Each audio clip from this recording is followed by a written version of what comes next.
Oh, Beach Church! It's Friday again. Thank you for joining me.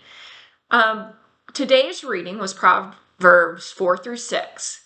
So, first, let me say, please excuse my face. I had a bad reaction to sunblock over the 4th of July weekend, and it's been pretty hectic, but we're going to get through this. So, today's readings, like I said, were Proverbs 4 through 6.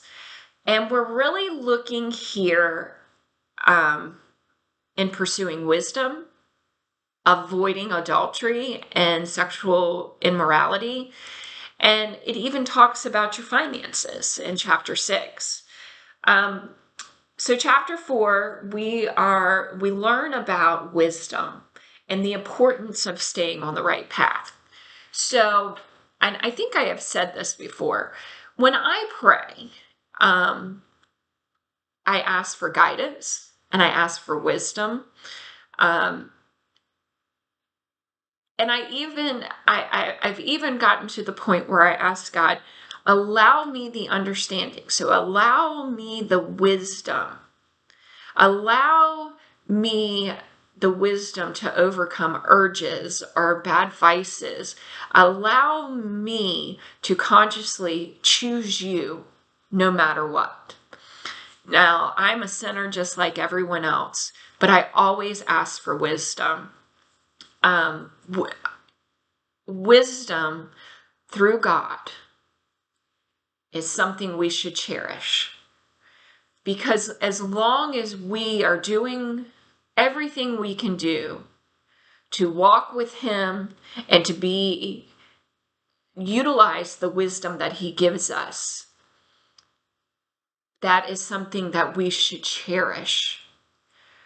Wisdom is described as life-giving, it's protective, and it's honorable. You know, we go through life and we talk about honor and integrity and loyalty. God is all of those things to us. So God's wisdom brings us closer to Him, helps us walk a righteous path with God. The alternative is darkness and wickedness. You need to guard your heart and watch your words. I'm very, very sinful of that. To help keep your steps straight and on a righteous path. In Proverbs 5, now this is a touchy scenario, and maybe you or me or someone we know have been a victim in adultery. Adultery in a marriage or a relationship is one of the cruelest things that someone that is victim to it can experience, because it is personal rejection, and we are of the flesh and we don't understand how to comprehend and move forward from that. So in Proverbs 5, avoiding sexual immorality is the theme here. You know the saying about being the grass is greener on the other side? These situations can look like, oh, it's so much better and greater. And, you know, people go through breakups, and there are situations that are unavoidable. But adultery is 100% avoidable because we have a lifeline. And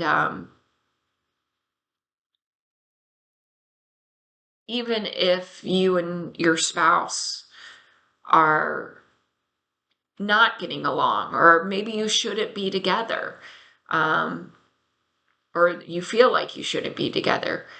Adultery is never the answer. And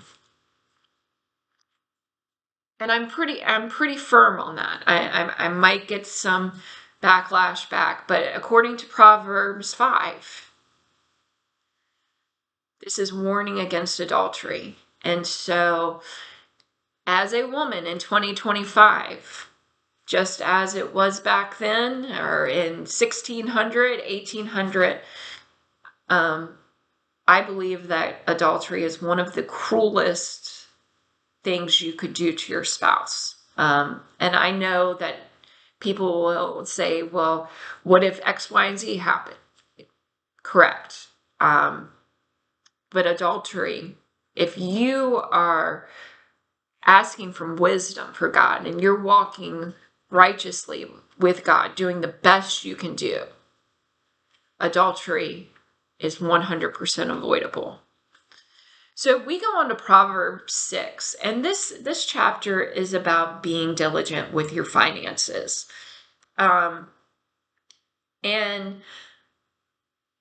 I know that when I prayed and I needed doors opened and a career path at my age, God made that happen. And the one thing that you can't be is lazy. And we see that in Proverbs 6. So, there is nothing that God can't provide for you. And like I've said before, the best way you fight is on your knees and with that lifeline. So in conclusion, Proverbs chapters 4 through 6 emphasize a value of wisdom, purity, and diligence, and just avoiding destructive behavior. It reminds us that wise living brings peace and protection, while foolish choices lead to pain and loss. I know that for myself, when my life kind of went sideways in 2020 and my bartender knew me and saw me more than my parents did, things started spiraling out of control. Even, and I would pray to God because I knew He was my lifeline, but I would pray, but I wasn't walking in the wisdom that He provided for me. I was talking the talk, but I was not walking the walk. And I wish I had really studied these chapters, because this says that you have to have wisdom through God, throw sexual morality out the window, and you have to be godly about your finances. So I hope this helped you today. I know that some of these topics are really harsh for some people, but look, we've all sinned. And God has given us the word, His word, so we know where He stands. So until next week, Beach Church, I hope you have a great week. I don't know if I will see you on Sunday. Hopefully I'm feeling a little bit better. If not, I'll see you next Friday. Bye!